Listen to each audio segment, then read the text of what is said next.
Some of the most inspiring, incredible people have had the most adversity in their life. And I think we as humans relate to them the most because we all have crazy shit that happens to us. And I think resilience has a lot to do with it.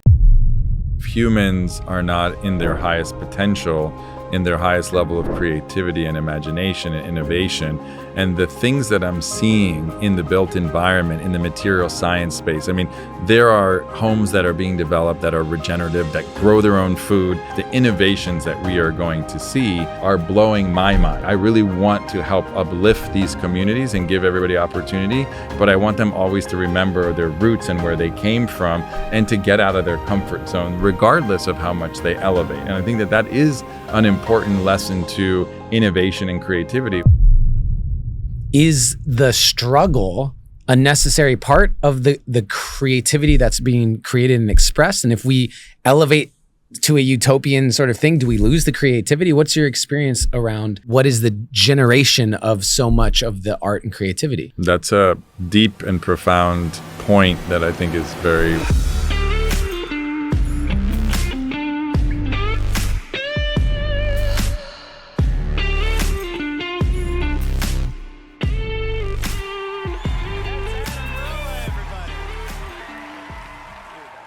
Tony Cho, welcome to the Creative Path Podcast. Thank you for being here. I'm really excited to be in your building, which is a huge part of what we're going to be talking about, because you're the first guest and one of the only people that I know in the entire world that brings so much creativity to designing cities and parts of cities and buildings.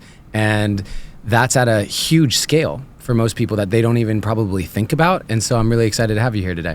Thank you, Adam. It's an honor to have you here at the Climate Innovation Hub here in Little Haiti in Miami. And I'm excited to talk about creativity and the built environment and real estate and kind of how it all comes together.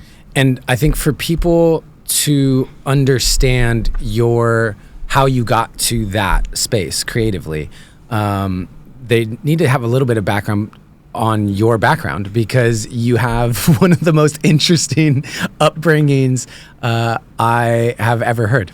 So if you want to give us just briefly where your origin story a bit and how you got to where you are now and what you're doing now.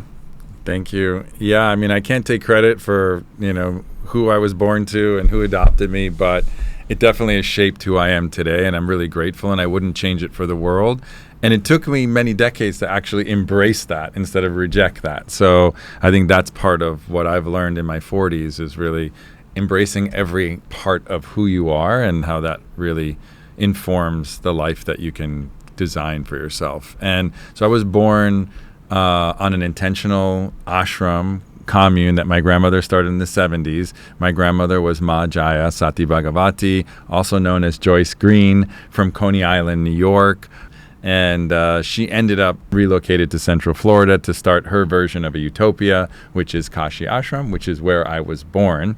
And that was the beginning on the ashram. And it was like being part of a village and meditation at all hours of the day or night. So I was kind of force-fed spirituality, and I rejected it like most people do. And, my grandmother was the head honcho and the big guru. And so I really early on wanted, and I had a strong personality, of course, like her, and wanted to define myself as an individual and not as a follower, but as a leader. I kind of felt that in my DNA. And so I was rebellious, and I partied, and I caused trouble, and I took a collection and went and got everybody hamburgers from McDonald's. We grew up on a vegetarian ashram. And so just kind of rebelling to define myself, get attention, the things that kids do.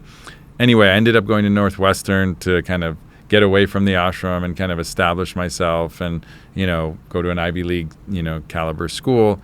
I really hated it. I was disappointed. I was sad. I was lonely. It was very isolating coming from a village, even though it was, very guru-centric and kind of charismatic leader-centric. It was still a vibe. It was still a village. We still had a lot of love, and especially had a lot of love. And I think that was one of the most beautiful aspects about it. And a lot of great lessons, learning about service work and taking care of people who were dying of AIDS and, the throwaway people that my grandmother always wanted to embrace. So a lot of beautiful lessons in my upbringing and a lot of challenges, not unlike other people. But I was a lost there in the beginning and thought that I was going to be cracked wide open in Northwestern. Everything was completely the opposite. Came to Miami to kind of reconnect with my adopted father, Master Cho, got an internship at MTV Latino, fell in love with the Miami vibe. This was the 90s, Latinas and kind of Spanish. And I got myself into this very rigorous, difficult exchange program for native speakers in Argentina in 1998. And that changed the course of my life because it was the artificial era of Argentina's heyday in Buenos Aires. The peso and the dollar were 1-to-1. Madonna had just filmed Evita. Carlos Menem was president. And I had the time of my life. I had these two chaperones. I was this gay couple. One looked like Sean Connery. The other one was like this ripped bodybuilder. They would throw epic parties in warehouses in downtown Buenos Aires. We went to Mendoza to learn about wines. I went skiing in Bariloche. So it was like, this is my cultural education, the city learning and the cosmopolitan experience that I had been lacking and that really wanted, that Chicago as an American city didn't provide me because I needed something that was more international. And so after 6 months, I had such an incredibly eye-opening experience that I called my grandmother, the guru, and I said, I've got bad news for you. I'm moving to Argentina. I'm dropping out of school. And oh, by the way, I'm eating meat. And she lost her shit. And she basically told me that, if I go ahead with this, that she would cut me off financially, excommunicate me from the community. And I said, so be it. I said, that's that's going to be the situation. I'm going to figure it out myself. And I had nothing. I had no contacts. I had no money, but I had confidence in myself. And I was scared shitless, but I went looking for a job. Within 2 hours, I walk into this place, the upstairs in this place called Bar Danzon.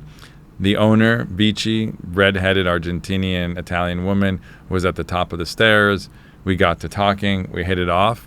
She hires me as the host of this hotspot, this resto lounge in Buenos Aires in the peak moment.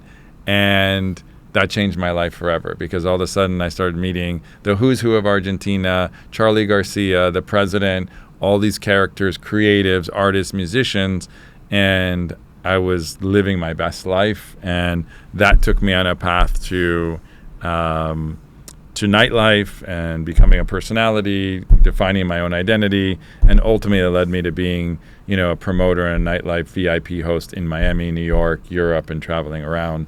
And that's what started my own individual creative expression of who I was. So you go from being raised in an ashram, vegetarian ashram, with your grandmother leading it. I mean, she's the guru. She has tens of thousands, hundreds of thousands of followers, and leaving the country, partying with celebrities around the world while you're in Argentina, right? And then New York, Sundance and Cannes. And then that leads you to Miami, where the partying doesn't stop. But at what point, how does all of that tie into how you view cities now? Because you're seeing so many cities, you're seeing society, culture, you're seeing money, wealth, you're seeing all these things. And I'm curious at what point it really sort of clicked for you that you viewed large scale mass populations differently than most people. Well, I think a lot of it is just kind of my DNA and my foundation growing up in community. So to me, the new nightlife became my new community. And it was a beautiful community of models and photographers and artists and, people in film and in music. So that was my new commune. It was a South Beach nightlife. And it was great because I became a local celebrity. And that had more power than even celebrities coming from LA or other places because we were a tribe, and so always I had been kind of part of a community. And so that was kind of the through line. But frankly, I was just having the time of my life, from 19 to 20, 21, I was just enjoying this independence. I was enjoying the fun of it all. I was enjoying the celebratory ecstatic dancing and the spiritual aspect of nightlife and entertainment. There was no Instagram. Celebrities were not being paid to go out to nightlife. it was super organic, and everybody was in the tribe, like they were part of it. So it was like you just had access, and it was just a beautiful organic experience that opened up a lot of doors. I knew all along, because I was always somebody who had a plan to do something big in my life. I didn't know what it was, but I knew that it was a stepping stone, and I never wanted to, my ultimate goal wasn't to be a nightclub owner or a promoter. I knew that this was a stepping stone to something more meaningful and more impactful. But I will say that had a big impact on me and the people that I met, and creating and curating groups of people. And it didn't matter. It wasn't just about who had the most money and who could buy the most amount of Dom Perignon or tables. We would bring in, people who were experiencing homelessness to entertain in the lobby. There was a certain amount of it was a bit of a creative festival vibe always, which led me ultimately to Burning Man and other places. But it was ultimately rooted in community.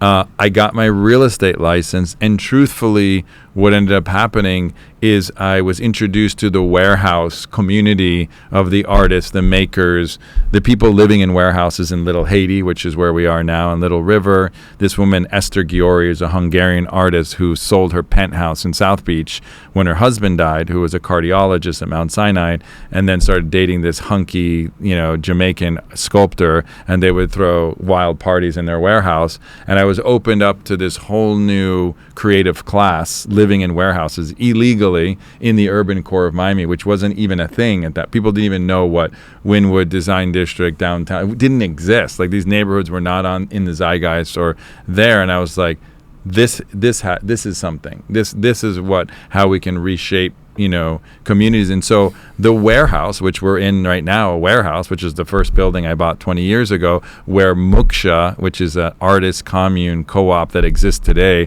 was doing underground parties with the Marleys in this building, taking mushrooms and having a grand old time. And now it's pretty much almost legal. And so there's a history of community building and of creativity, and always the creative class, the LGBTQ community, the artists. Those are the people that remake the neighborhoods, whether it's Soho, or whether it's the Meatpacking or the Pearl District or anywhere around the world. It always starts with the creatives and the artists, and ultimately they end up getting pushed out, right? So let's let people know who are listening to this right now what it is you're actually doing now, because I have so many questions that I want to dive into around this, and I think it's important for people to understand all of what you're speaking to, what it's leading to, because you get calls from mayors of cities, you get calls from politicians of other countries to be asked about building cities. Right. And so tell us exactly what it looks like for you now, and what that translates to as, I don't know if it's like a job, but regenerative placemaking. So people have context for all the questions I'm about to ask you, because I'm so interested.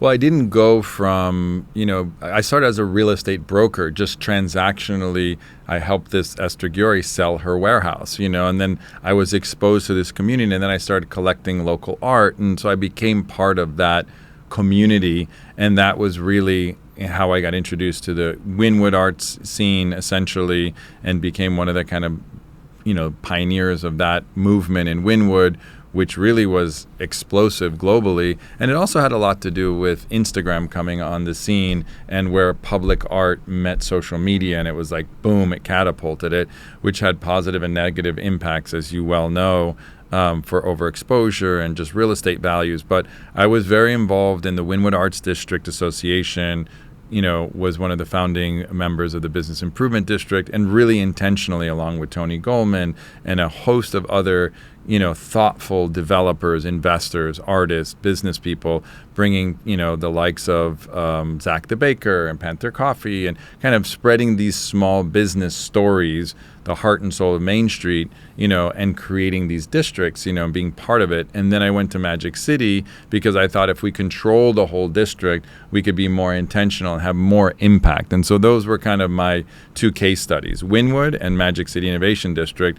And there were things that went well, and there's things that didn't go so well. And for people listening right now, Wynwood is in Miami, and it's become this artsy, like very it's actually high-end fashion aspects to it. Like, how would you describe Wynwood?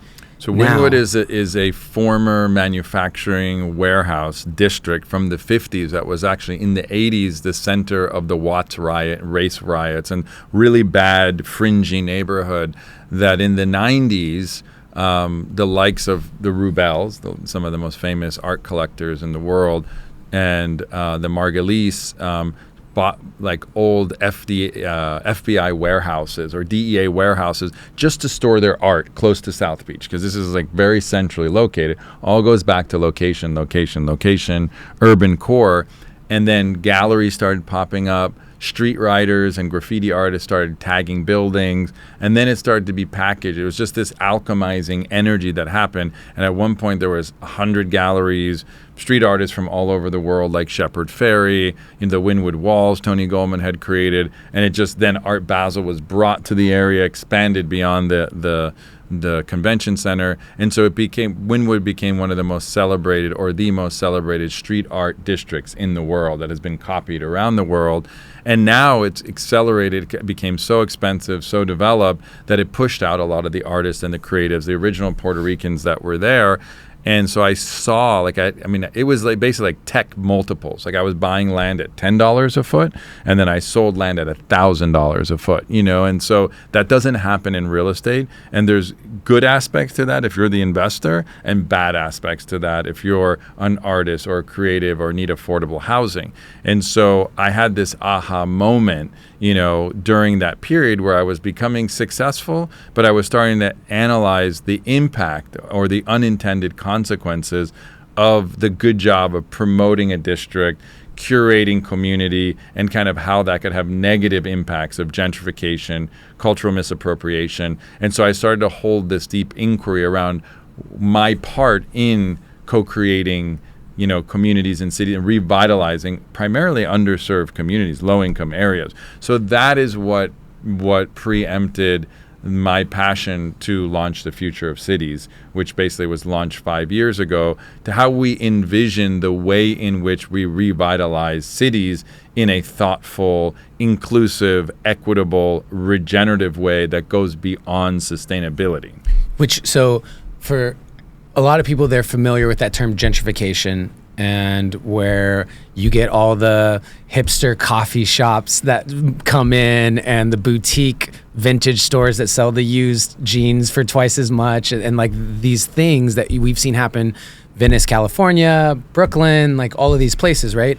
And so to make sure I'm understanding it correctly, it's you help plan these areas of cities and cities themselves in a way in which we get the positives of gentrification, but not the sort of negatives, where like you can get the influx of money, you can get the influx of creativity and cool shops and cafes and culture without pushing out the people who were there. Exactly. It's you know, Bill Reed says that nature doesn't compromise, it harmonizes. So applying that theory of regenerative development to neighborhood making, etc., you don't want to kill the golden goose or the small businesses that created the vibe, because what ends up happening with Soho or Venice is they become commercialized. You know, they're overexposed, and then it's not like anything that you want to be part. It kills the creativity, and you don't want to kill the creative engine of any community. So how do you counterbalance that?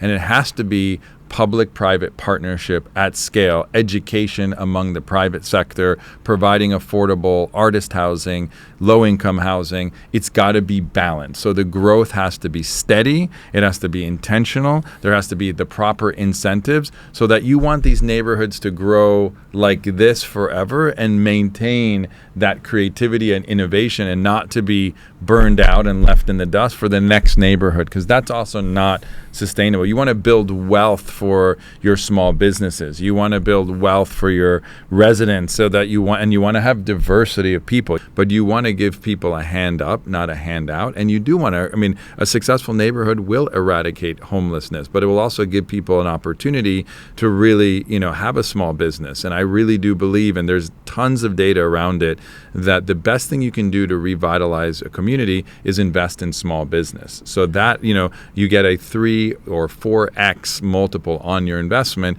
by investing in small businesses. Why? Because instead of having a Starbucks that's based in Seattle and sending the money to Seattle or Dallas for most corporations, you're keeping the money in the community. And so that has an amplifying effect. So Zach the baker, they live here, they have multiple locations. You go and buy a coffee for them for $6 or $8 or $10 or whatever it is. That money goes right back into the community. They support other small businesses. They support nonprofits here, and they're building culture. So to me, it's about going back to this concept of circularity within cities where we can be self-sufficient. We can have businesses that support one another and that has an economic impact. And that's what we're doing in Jacksonville with the Phoenix Arts and Innovation District and with the Jacksonville Small Business Incubator. Everybody's recognizing that we got to go back to kind of the basics with small businesses, and that's the best way to revitalize communities. And so, it's eradicate homelessness, but have diversity. And I think there's a lot of data on diversity is what really pushes innovation forward. Different perspectives, different ideas, and there is a movement afoot of mixed income housing where you've got affordable workforce and market rate, apartments that are in the same location. And there's many studies that show having higher income people, mixing and mentoring really and being there to support lower income folks is what's going to be the best way to lift them out of poverty. Well, it's so interesting. I think of Mumbai in India, where you have almost like a line, and you have the most insane towers of wealth looking at the most insane poverty right there next to each other. And so how do you, when you're thinking about cities, I think that I agree. I think diversity, the biggest benefit to diversity in my mind is the same benefit I get when I travel, which is every time you encounter a new culture, every time you encounter someone who's had a crazy life like you've had to, it expands what I think is possible. And that expansion of possibility allows me to create something different in my life. And it increases empathy and compassion. And it also humbles me in realizing, the way that I see the world isn't necessarily the right way. And it helps me question some of my beliefs and stuff. And to do that at scale on a citywide level is amazing. Right. And it would require moving people out of their homeostatic sort of bubbles and being diverse. And how does it not become Mumbai? How does it become something where you can have the wealth that's in the community and it doesn't become haves and have-nots? What are the ways in which you can facilitate that from a creative thinking standpoint? So again, I'm not focused on the 1%. Future of Cities is focused on the 99%. I'm not worried about people who have 5 homes in Dubai and London and New York who are never there. That's the problem. The problem is that there's a lot of vacant. You look at Miami, investment apartments, 2nd, 3rd, 5th homes. I live in a building where I'm one of 5 people who are permanent residents in that home. It's great for me, but it's not really great for the people who don't have space, and the prices are so high. So we're out of balance. And I don't think that the wealthy people, and I fall in that category, will always be able to survive, will always be resilient. My focus is how do we take care of those that are living in the slums, those who are disadvantaged, who don't have the opportunity to create opportunity for them so we can balance things out. And the truth is that the future of cities is really in Africa and Asia. Europe and America and the West, they're not growing. Our populations are shrinking. So really, we have to reinvent and re-engineer what city life looks like in America and in Europe, which are two very different things to look at. And that's why future of cities, regenerative placemaking, you got to focus on place-based regeneration. So every place is unique. You can't be prescriptive. You can't say what works in New York is going to work in Mumbai. What works in London is going to work in Johannesburg. It's so culturally sensitive, and that's a big part of what Future of Cities is about deeply listening and understanding the history, the culture, the context, and really focusing on that aspect of place-based development, placemaking, not place-taking. And that's what a lot of people think around the placemaking movement, which is gaining a lot of momentum, is that it's a white man's movement, it's gentrification. and it's tone deaf, and it's not focused on really what matters. And like what we've been able to demonstrate in Jacksonville, that if you allow the community to co-design their best outcomes, success moves at the speed of trust. And so that's really what you're doing, is you're giving tools, frameworks, and capacity for those communities to be successful. And that's what we're witnessing firsthand in Jacksonville, because we've really let the community lead and co-design their community, what they want. Now, of course, we're running the real estate development operation. That's our expertise, and you can't expect that anybody living in a low-income neighborhood is going to know how to do that. But we hope that there's going to be a lot more affordable housing and a lot more business owners of people that have stepped up and have risen because they've been given an opportunity, and because they've been given a voice, and because you're celebrating their local culture. And so what I'm hearing from you is that it is so unique to the area, because the culture of the city, it can differ wildly between cities. And yet, is there a fundamental key principle or key principles that are applied? So when you come in creatively and you came into any city, you would start here.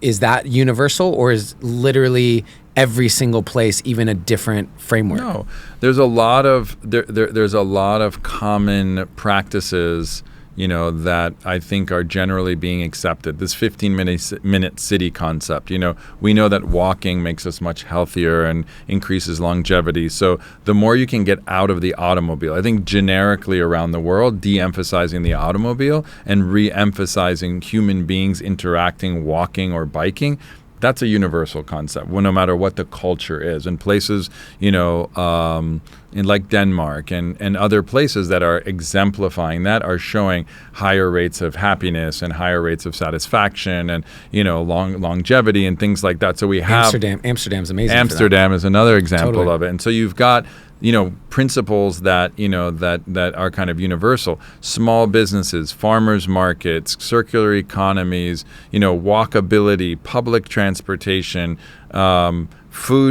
access to food security. Like in Jacksonville, some of our residents have to take 3 buses to go to the nearest supermarket. So they're in a food desert. And that's why the life expectancy between an average African-American neighborhood and an average white neighborhood in Jacksonville is a 20-year differential. Is just because of the trauma of what they're living. This is the same city, They're a couple miles away, and they have a 20-year life expectancy differential. And so I think there's common practices like that, not having single-family homes in the most valuable areas of the inner city. Cities have grown. The urban core has grown. There are urban planning principles like that, like Minnesota doesn't allow, Minneapolis doesn't allow single-family home zoning. Because why? Then that home becomes so valuable that it's inaccessible. So that one home you could put 4, 8, 12, 16 units on makes it more affordable. And that's where density is our friend in cities. And that's why I say, verticality and density is our destiny if we want to grow the population. If we want to shrink the population, there's a lot of people advocating for living in nature and going to an eco-village in Costa Rica. Well, that's a privileged opportunity for a few. That's not, and we have that at Chosen, and we try to make it as accessible to everybody as possible. But the reality is that we don't want to pave over paradise, so that people can be closer to nature. And that's what ends up happening, is suburban sprawl. So that's where bioregional planning comes into play. Most people think, Miami has 26 municipalities or 26. Do they all collaborate? No. Imagine we've got the Everglades, which is the green lungs of the United States, just to the west. And people have been trying to pave over the Everglades for, 100 years. So there's coordination is required, but yes, there are commonly accepted principles that are becoming more commonplace. Rewilding our cities, more public and open space, the commons, for example, noise pollution, air pollution, water pollution. So nature is a big component of what the future city's 3 pillars are. It's nature, culture, and community. That, to me, is fundamentally those 3 pillars. If you can get those right, you can co-design. And the concept of co-creation, I think, is the most fundamental, and deep listening. So if you're going to be, if you're an urban planner or a mayor or a president or a developer, I think that co-creation and that deep listening before you go ahead, and slower real estate. So it's not based on quarterly profits or 5-year fund cycles, because that's not how the human being works, and that's not our natural biorhythm. So if we want to go back to being in balance with nature and our own nature, we have to go back to our own biorhythms, and that's really fundamental. But in terms of prescribing, like, you can't say, okay, this neighborhood needs a Starbucks, or this neighborhood, like, that's neocolonialism in a way, right? Right. And you've mentioned Starbucks twice, and so I'm sorry, Starbucks. I know you're a sponsor of the show, but like, and I love Starbucks. These are Tony Cho's. No, I'm just kidding. I have a question as an artist myself, and a lot of people listening to this have creative pursuits. What is it about the minority culture, the economically lower class culture? What is it about that is so tied to the art? What is it about that sprouts these areas that become these artist meccas, with the warehouse parties that you're talking about, and the graffiti art, and just the cool factor emerges from that, and that's what attracts in all these people who want to be around that. And then we're talking about developing those areas so that everyone is elevating. And so I'm curious, is the struggle a necessary part of the creativity that's being created and expressed? And if we elevate to a utopian sort of thing, do we lose the creativity? What's your experience around what is the generation of so much of the art and creativity? That's a deep and profound point that I think is very worth unpacking. Some of the most inspiring, incredible people have had the most adversity in their life. And I think we as humans relate to them the most, because we all have crazy shit that happens to us. But some people have an abundance of difficult challenges that happen. So I think resilience has a lot to do with it. And we all know that the lotus comes out of the mud, right? So I think the grit is where a lot of this creative petri dish happens. And I think the moral is yes, I really want to help uplift these communities and give everybody opportunity, but I want them always to remember their roots and where they came from, and to get out of their comfort zone regardless of how much they elevate. And I think that is an important lesson to innovation and creativity. I think there is a balance in the way that you use resources, and I think that there's a lot to be said with adversity inspiring creativity. Yeah, I think about that saying, which is, hard times create hard men create easy times create soft men create hard times.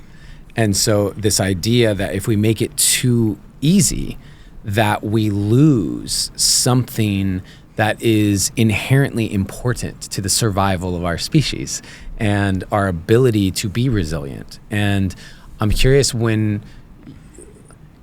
I think about what we both do in different ways. I just led the Art of Being You 2-day workshop here in your building, and it was amazing. And my goal is taking people into the discomfort with the hope that they'll leave and it'll be easier. Once they've left, it's easier, and giving them the tools to be with that in an easy way. And yet I'm someone who's consistently seeking out the discomfort, whether it's a cold plunge, a sauna, a meditation retreat, whatever it is. I'm putting myself intentionally into uncomfortable situations. And I just have a curiosity of, is discomfort something, I guess when I'm supporting people, I'm never actually thinking about a goal of keeping the discomfort. I'm looking for how can we alleviate the discomfort, but I just go into it. And I'm just wondering if you see any mirrors in how I'm describing how I approach life and what I do with how you design cities. Mm-hmm. Well, I think that it's very similar because, right, who's designing cities? It's humans. So if humans are not in their highest potential, in their highest level of creativity and imagination and innovation. And the things that I'm seeing in the built environment, in the material science space, I mean, there are 3D printed homes happening in this state right now, affordable homes right in the county next to Chosen where we have our retreat center. There are homes that are being developed that are regenerative, that grow their own food, take your biometrics, that, you know, can call in an ambulance for you, that can recycle rainwater. I mean, this is going to happen in our lifetime. This is not like next lifetime, et cetera. In the next 10, 15, 20 years, the innovations that we are going to see are blowing my mind, you know, from advancements in vertical and vertical farming, for example, and being really self-sufficient, reducing supply chains, becoming completely autonomous, decentralized decision-making, blockchain. There's so much advancements happening that people don't even realize. The AI revolution, you can be scared of it, you can embrace it, you know, and there's so much that's happening in that space. And there's also so much happening in the space of social innovation and social norms like we talked about. And I think that the ideas of old, of even, you know, the previous generation are becoming a thing of the past, and we're learning how to, you know, co-create and co-design realities that are going to be epic, you know, and that work for 100% of life, not just for humans, but we're starting to see like people really caring. And it's not about Republicans or Democrats or conservatives or liberals. It's about humans. So we're really starting to get in touch with the human potential, but the human in potential in balance with nature, I think, is the most important realization of our generation. And I think that is also, we're seeing it in religion, we're seeing it in politics. It's kind of like we're in this post-political, post-religious world where we're almost in this like extinction mode where we're having these realizations that if we don't change our behaviors, our reality, we don't leverage technology to, you know, reverse the negative impacts that we've had as a civilization, our time is limited here on Earth, and there are people working on interplanetary species development. That's great. I personally want to stay on Earth as long as I can. I think it's great that people are working on alternatives, and you know, I think this place is absolutely magical, absolutely beautiful, and you know, we're losing species at such an alarming rate that most people are unconscious about it. They're unaware of it, and so I think having as many awareness tools as we can, whether it's breath work, meditation, rewilding, all of the things that you're doing, I think is going to help us really reconnect with nature. And ultimately, I think that's when we're going to figure out how to create epic cities that celebrate culture, diversity, are in balance with nature, that are giving opportunities for all. And this is not, and you mentioned utopia, and I'm on this TV show that just aired, you know, this month called Road to Utopia on Amazon Prime. The first episode that is about the work that we're doing at Future of Cities is called Regenerative Communities. And I really don't necessarily believe in utopia, because I think utopia is unattainable, and I think it's subjective. Because your utopia may be hell for me and vice versa, you know? And so I believe in this concept of protopia, where we're constantly incrementally improving to a better state. Not an ideal state, but a better state than where we are. But we need a shared definition of the direction that we're going in order to even evaluate better, right? Because like for me, I think you'd like my utopia. There's a lot of Starbucks, for example. And so our KPI is how many Starbucks, how far do I have to go to get to the next one? But I think about the United States. We were having a conversation last night with my team around politics in the United States right now. And they're both Canadian. So they were just asking me questions from their lens of observation from up north. And my response was, try to get the 40 people that were in my workshop to agree on something something you think is really important, and try and get all 40 people to agree. It'd be nearly impossible. It's so varied, even amongst 40 people. And yet we have 300 million people in the United States. That is, any decision that's made, it seems like, is going to piss off at least like 20% of the population. When you're talking about 300 million people, that's 60 million upset people with every decision. And so when we say we're moving better, I think that there's some fundamentals that we could probably agree. Like, I think most people would say, I'd like everyone to be healthier, right? Like that's an example. Or more educated, like there's more certain financially things, secure. right? And so then it becomes a matter of metrics and stuff. So when you're coming in to design a city, people listening to this are maybe thinking, how do I write my book? And that seems so insurmountable of a project. And you come in and look at, okay, how do we design a city?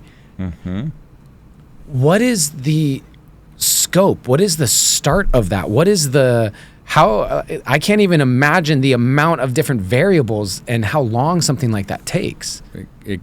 Well, I want to answer your previous question around, basically getting alignment. And alignment comes with trust. As I always say, success moves at the speed of trust. And the only way to gain trust is something you teach, is being authentic. And it doesn't mean we have to agree on it. That's why I don't believe in utopia, because I don't think that all the utopias are the same. And when you're designing communities, neighborhoods, cities, countries, it's really about earning the trust, being authentic, and co-designing, and looking at what are the assets of place. Right. First, you have to. That's really what regenerative development is all about: is uncovering potential. It's potential. Potential is not good or bad. It's just potential. It just exists. And really, what you're trying to do is take that potential of place to a higher level of existence. So that's a higher level of operation, more efficiency, more happiness, more health, more stability. And so I think for me, my focus with regenerative placemaking and regenerative living is really to kind of align interests through being authentic with people and focus on things that we can agree on. Biodiversity protection, I think that's something. Resilience, communities thriving. All of those things are not political, and that's really kind of the mission of our new nonprofit at Chosen as a bioregional hub. And it's not to say one building material is better than another material. It's to demonstrate what's possible and allow people to adapt. So having these demonstration projects like the hub in Miami, like Phoenix Arts and Innovation District in Jacksonville, like Chosen, I'm not saying that those are utopias. I'm saying these are places where we're demonstrating concepts of regeneration. Why? Because sustainability as a movement failed. Nobody wants to do less harm. It's not sexy. And I tried. I had the Green Building Resource Center 20 years ago. People laughed at me. Who's going to pay more for recycled, plastic countertops, that emit less carbon, or whatever the metrics is? They're not going to pay more. They want to pay less. They don't want to do more harm, but they can, most people are just living paycheck to paycheck. Let's be real. It's not like people are going to, I'm going to get the electric car that's more expensive than the gas car because I really want to contribute. And people don't feel like that's even going to have an impact. So we have to eliminate the green premium, get away from green, focus on regeneration, focus on resilience, focus on biodiversity. You even see the UN getting away from the sustainability, carbon capturing discussion. I don't think that humans are going to rapidly change their behaviors enough to move the needle. I think we're going to have to invent our way out of the crisis that we've created, turn the plastic that we've created into something that's circular, and be creative, be innovative. And we're only going to do that when we're pushed against the wall and we have no other option. And we're getting there. We're seeing it more and more with intense climate events and crises and food famines and all. And we're going to see more and more of that. And my belief is that when it gets really real is when changes are going to start happening fast. But we're preparing for that in cities. And so do you approach any project at this scale the same as you would approach writing a book? Is it fractal in that way, or is the creative process actually somehow inherently very different? Well, I mean, I don't know if I would compare it to writing a book, but I would compare it to, a relationship, a marriage, being in community. I think that there's a certain way to engage that creates trust and that allows you to collaborate. And I think in order for us to be successful as a species, we need to learn how to collaborate much more, even if we disagree, especially if we disagree on certain cultural differences, political differences, religious differences. All of that's irrelevant if we don't have a planet to live on, right? Religion doesn't matter. Politics don't matter if we can't survive. So I think we need to go back to the basics in survival. So what are those common things that we need to come together around and innovate on so that we can survive? And I think once you put in that perspective, that's why to me, nature is my religion. Nature is my North Star, because we are nature. Humans are nature. We're not apart from it. We're not separate from it. I think people are starting to realize that now. We've tried to concrete over it, pave over it, separate, create all these machines and weapons to dominate it. And it's only created separation, loneliness, pain, suffering for us as a society. And I see firsthand when people interact with the owls at Chosen or the bobcats, and how much joy and how much awareness and awakening that brings to people. And it's like, no, that was the norm before we created all these concrete jungles. And that's my vision, is to rewild first the human, because if you don't rewild the human, how are you going to rewild the city? But it's really just, it's bringing back nature into how we design our communities, our cities, and the built environment. And so and I believe that buildings can be a living organism. They can adapt to weather. They can produce their own energy. We're getting to that point where we're going to create biophilic buildings that are like living in a forest. And we're seeing that. We have a project here on 54th Street that is a biophilic design, affordable condo building that's starting at $300,000 blocks from here. It just was announced last week. So this is happening. It's no longer when it happens or if it's going to happen. It's happening now. And we're seeing Singapore as an example of it, in terms of doing, really amazing public spaces that are inspiring people, amazing, efficient public transportation that work, things like that. There are examples all over the world of innovations happening. The 15-minute city, what's happening in Paris, walkability, more bikes, like we talked about, Copenhagen, Amsterdam. I mean, you see it. You travel around the world. You see places that make sense, that have a vibe, that have their unique culture. And I've started to spend a little time in the Middle East because they're trying to build these palaces out of the desert. And my thing is the most sustainable, regenerative thing to do is to fix the old, dilapidated, decrepit infrastructure that we have. We have hundreds of millions of billions of square meters and feet of existing garages, office buildings that are obsolete. And the most efficient thing to do is start by fixing those. And they're usually in bad neighborhoods, fixing the infrastructure that we have, and then start working on these new shiny cities that require so much new materials and so much more planning. And it's just, I think that's why I focus on the warehouse as a canvas for creativity. Yeah. Plus you took so many mushrooms in all those warehouses. It's just nostalgic. So there is some nostalgia there. Last question for you, and then I want you to share about how people can learn more about your work and everything. For people listening to this right now who their life's work maybe isn't going to be to design the city at the level and scale that you do, and that's your kind of creative project, but want to participate in what they can do to contribute to the revitalization of their city, of their neighborhood, the ways in which they could change maybe some of their behavior.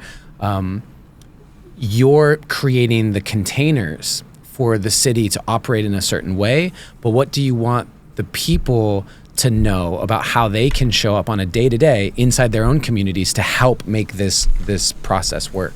So the cool thing about regenerative placemaking is that everybody can be a regenerative placemaker. This is not an abstract academic white paper kind of thing. It's that we need everybody to play the game of regeneration for it to actually happen. And it's not something that's this abstract, hard to reach, concept. It's really, there's very simple ways that people can be involved, and it's support local.